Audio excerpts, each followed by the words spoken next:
Hello मेरे साथी कॉकरोचों।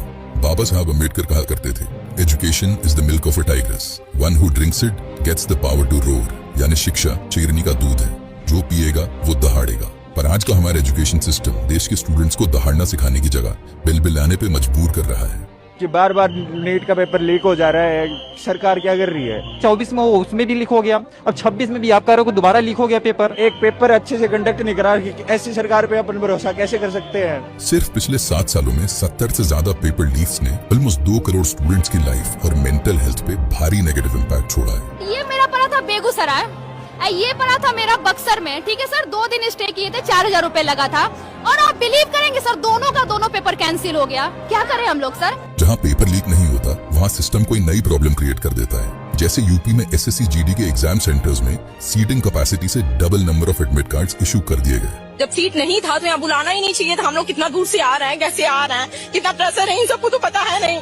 सुबह से 4:30 बजे से हम निकले हैं, लाइब्रेरी से पढ़ के डायरेक्ट पेपर देने आ रहे हैं यहाँ पे।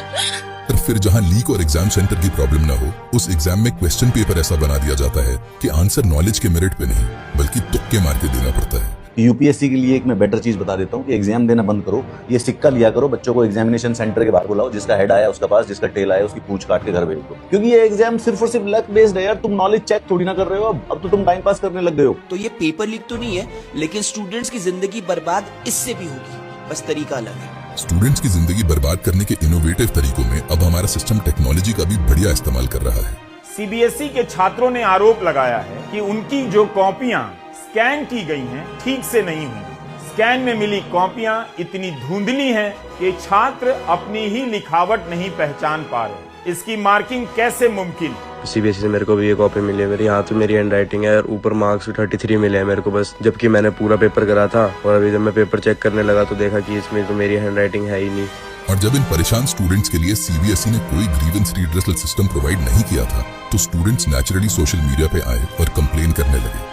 और फिर वही हुआ जो हमेशा होता है। मतलब सीबीएसई की कॉपी चेकिंग पर सवाल उठ जाए, नीट यूजी का पेपर लीक हो जाए, छात्रों का करियर बर्बाद हो जाए, वे तनाव में रहें, अधिकारी शिक्षा मंत्री का कुछ ना बिगड़े, लेकिन जो इन पर सवाल उठाएगा उसे पाकिस्तानी बता दिया जाएगा।